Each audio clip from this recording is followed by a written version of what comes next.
we've been hearing a lot of questions, people wanting to know how a young king is really faring, especially in this high position on the throne. But the first question that I know many people would want to know is, what does it take to become a king? Obviously, I was born to a king who was also the son of a king, so I am of the bloodline. So there is that. But there are others who are born of the same bloodline and they are not king today. So clearly there is a divine aspect. There is an aspect of fate, of destiny, because this is not one where there is a rotation of ruling houses where you go out there and prove that in this house I should be the one most qualified. That doesn't apply. So there is certainly a serious aspect of destiny and being raised properly, accordingly. It could have been any one of the sons of my father. It could have been anyone. And kudos to my father, he raised us all to be kings. So I suppose preparation meeting divine opportunity. I guess that's the simplest way I can try to explain it. And how many sons did your father have? It's not exactly a large polygamous setting where there's like 20. My grandfather had a lot of sons, but in this case, the number is smaller, yeah. And you're the eldest? I am the eldest. All right, then our platform is more for Africans. It's not really more about Nigerians. Nigerians might understand, but I grew up in Zimbabwe, and watching the movies from Nigeria, it always shows as if to become a king, you have to be fetish, you use all these, I don't know what they call them, I think juju or whatever. Is that what really happens? You're talking about a spiritual thing. You need to be able to tick the box, as it were. Stand before certain things and then you are confirmed that indeed this is the person, this is the person. So I did go through that process of standing before an authority and I passed, as it were. Now that you are in that position, there are things that may be required of you. And I can only speak for myself. I made it very clear at the beginning that this is my fate. I did not go and apply for this thing, but yet the thing has said, in the midst of all, that is the king. And the king has come forward to say, but this is who I am. And it still says, you are the king. So for me, it's not about branding anything fetish or whatever. It's simply saying that, yes, it is a spiritual thing. It's something that you cannot see. And because we're talking about foundations, and if a thing is coming to me to say, you must fulfill this, otherwise there will be a problem. And it's not, you cannot ignore it and say, do your worst, because you will be challenged. So you have to be a man of faith to be in this position, whatever your faith is. My faith just happens to be a Christian faith. And even in my understanding and my journey in Christianity, even for me to stand before the oracle, it was a big deal. A lot of Christians felt, do not stand in front of the oracle. But also talking about now leadership principles that guide you as the Olu of Warri. Can we just talk about that? The earth itself, it's alive. Christian, Muslim, fetish, animist, whatever, the earth is alive. And the earth knows truth, it does. So when matters are brought before you, as king, you sit as king and as judge, you have to always speak in favor of what is fair and what is true. Oftentimes it's not easy because those on the other side, that's why the matter has come. Somebody is being oppressed, somebody is being denied. And that is why justice's eyes are covered, blinded, so that you're not looking at the face of who is sponsoring the problem. And in always speaking for what is right and what is true, God affirms that. The earth itself, it affirms it. And I think that also gives a further stamp on your reign in the spiritual and even in the physical, that this person is king. Because you're not only a custodian of human beings, you're a custodian of the land you are on. And the land is alive. So that's the way I see it. Whatever the case, good, bad, ugly, witches, wizards, Christians, Muslims, they are subjects in this kingdom, and I am their king. And they all have equal access before me. And when the matter is brought before me, I close my eyes, hear equally, hear fairly, and as much as possible, respond. Do you miss your life before becoming a king? The normal life where you don't have to make decisions, people coming to you, wanting to meet you. Do you miss that? Well, yes, because naturally, or I am an introvert. So obviously now I have a persona that is dealing with a lot of people. But once the day is over, I am able to retreat back into my normal personal and family life. As much as possible, I try to balance it, take little breaks in between, so I do not lose myself in this position and in this office. Right, it can never be easy, but how then do you balance traditional leadership with the modern governance needs of your people? Things are changing very fast, especially when looking at the fact that now the world technologically, AI and stuff, how do you then balance the two? There must be balance. As you said, the world is changing, and traditional institutions cannot sit back and say, oh, we want to remain strictly traditional and not flow with the modern world. If that is a non-compromising stand, the world will move on and will leave the traditional institutions behind. And that would be a disaster. And traditional institutions have their place. I have given an analogy before where, as Africans, we get our identity from our traditional institutions. And the rate at which the world is changing, it's subtle, where a global identity is being offered to the world. And that global identity is not originally African. So it may be fun and convenient, but it's not actually true to who we are. Africans who are at the forefront of technological advances, they actually need to work hand in hand with traditional institutions so that they can get their inspiration from them in going about creating a modern technological identity for Africa. It has to come from within.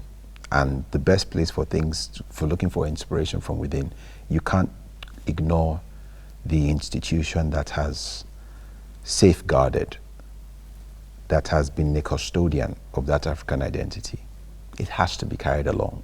And the institution itself has to be willing to, I wouldn't say let go of the past, almost like hold on to the past. And that's why they often refer to the kings as a sort of door, looking back and looking forward.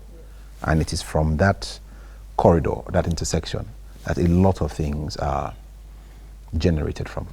So as a young person, as a young man who has traveled the world, been educated, I am not in any way hesitant or bashful to keep the door shut. I am flinging the doors wide open to say, modern considerations come. And I believe that can only improve what we have, because what the traditional institutions have is, it's almost unquantifiable, but they may not even, or the world may not make them even see that what they have is beautiful and priceless, you know. So when the two come together, it may bring out things from within that we never really gave such consideration to. So for me, there's no separation of the two, none, absolutely. What initiatives have you championed since becoming a king to promote economic growth and development in Warri and beyond? What we have done this first 3 coming on 4 years is trying to frequently magnify, encourage what we already had, where we were doing things once or twice a year. We're now making it quarterly. So there's a program that we do every quarter, changing of the guard, every community coming forward to display themselves before the king and the kingdom in the palace. And what that has done, in turn, the king now goes to visit those communities, because we're talking about over 200 communities. And what we're finding is that for the first time, I am the first king in almost 600 years who has gone to these communities and villages. It was always the other way around. It's always been the other way around. And that has been the tradition. The king does not move unless if he has to. But now the king is saying every quarter, I will move. And it has an untold effect, just that he showed up. I know.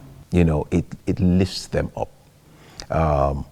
And so we found that the palace has been far away from the people. Yes, there are chiefs and there are people who are supposed to be bridging that gap. But a lot of things slip between the cracks. So with that, now everybody shows up and you're seeing them, they're seeing you. It's an opportunity for them to say, these are the problems we are facing. Because oftentimes it just appears like the king doesn't care.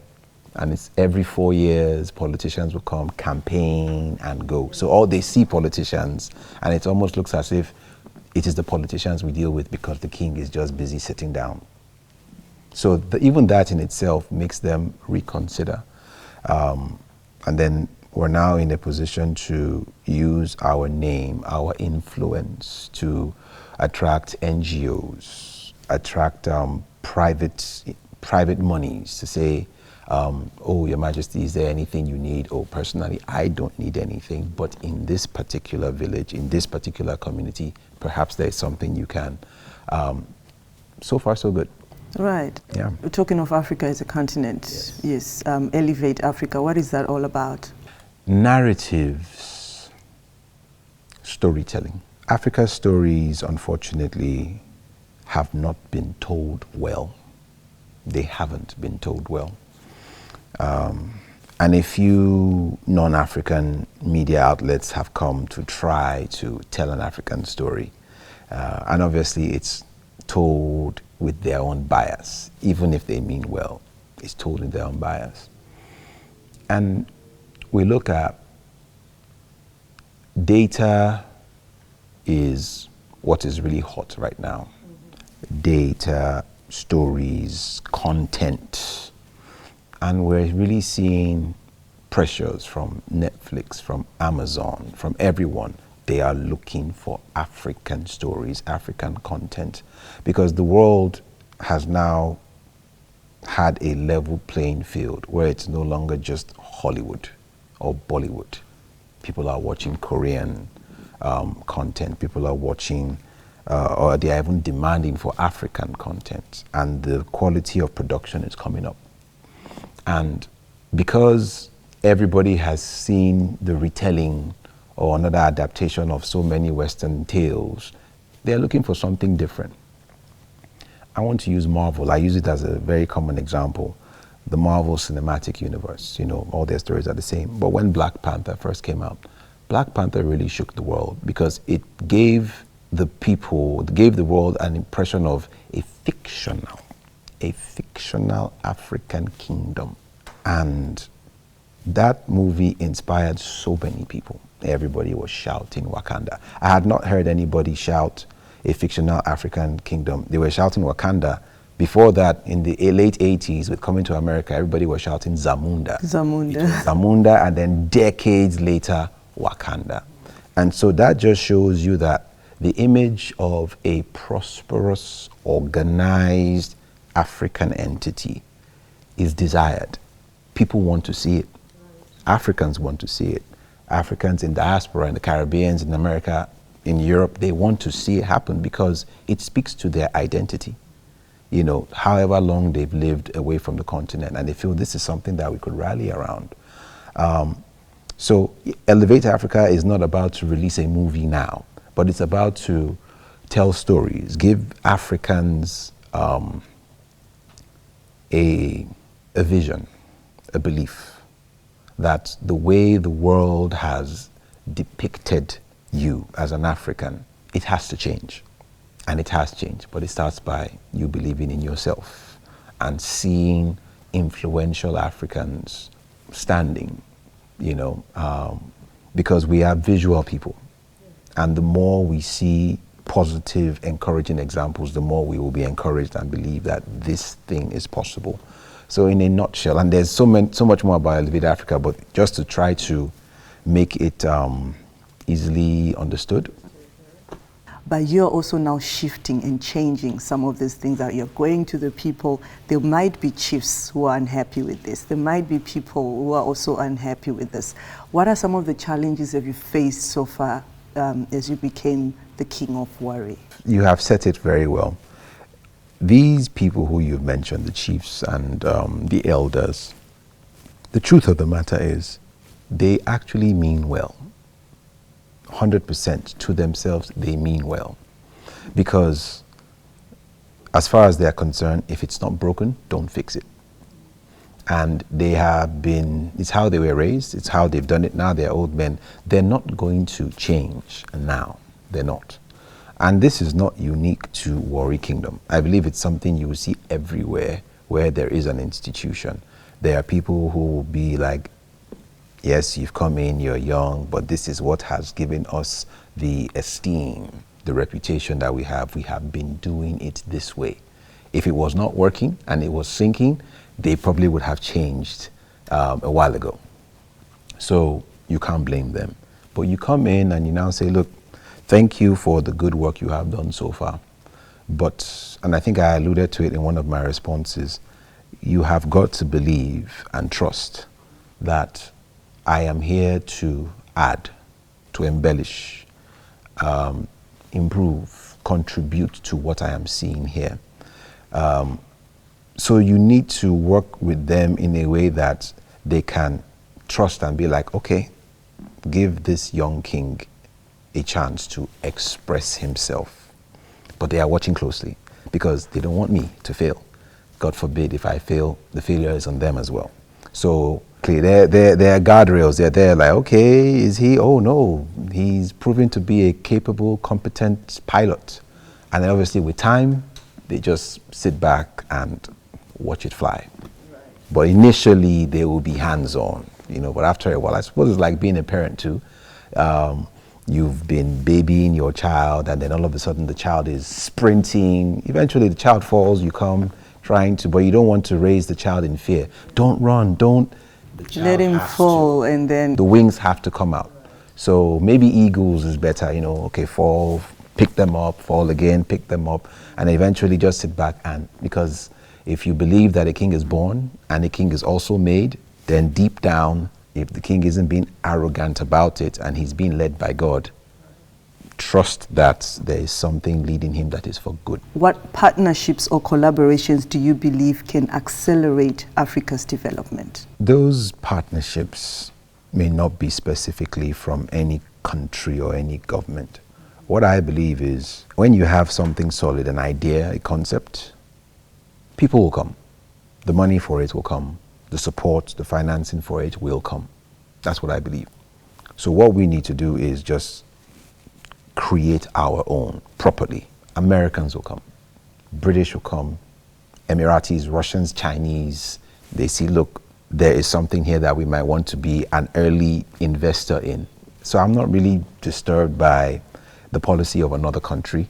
I am not a citizen of that country. I didn't vote. So Africa will come up with its own solutions, supported by global partners who really want to see something be a success story. So I really don't give that too much consideration. And what partnerships and collaborations are you looking at for the people of Warri?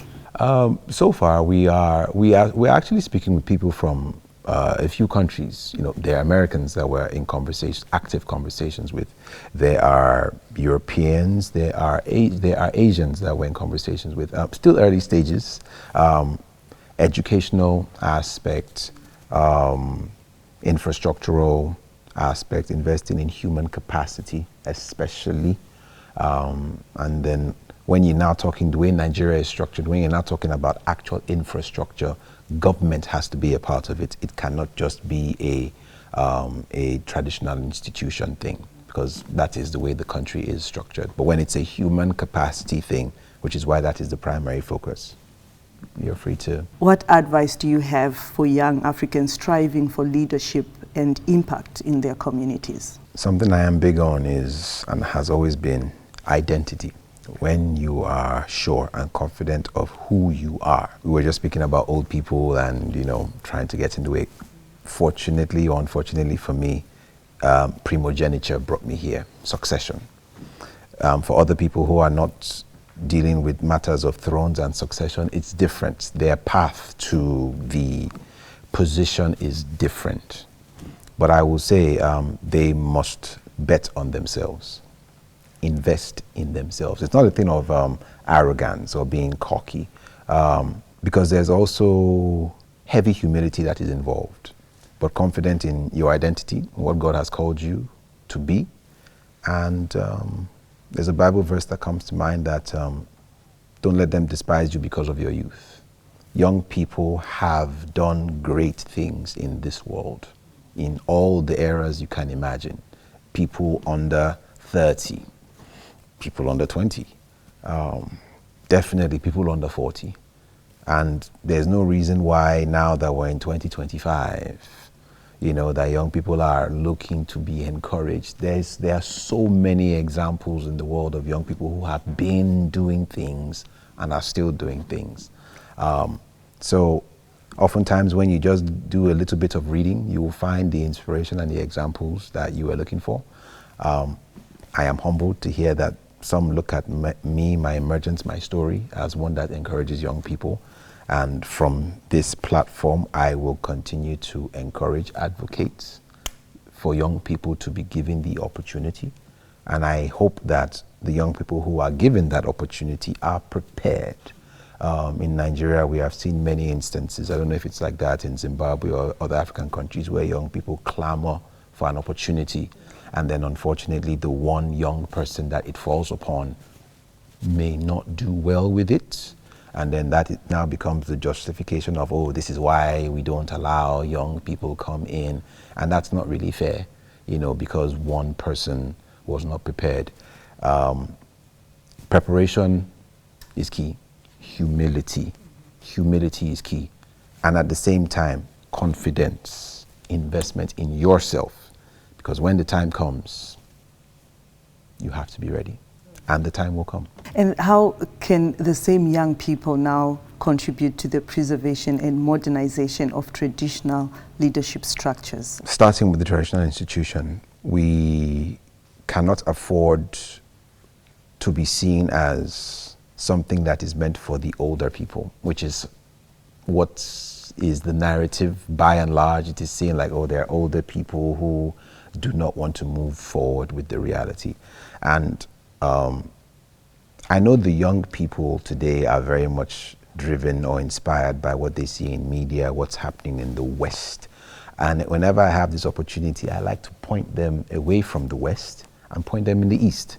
When you look at what's happening in Thailand, when you look at what's happening in Japan, these are places where there is still a traditional institution. There is a king in Thailand, there's an emperor in Japan who very much has not, his influence and authority has not been diminished by the modern world and technological advances. In fact, these two countries are very heavy in young people being involved in technology. And yet with their technological involvement, they still carry the traditional institution along, still revered, and they are still drawing inspiration from those traditional institutions.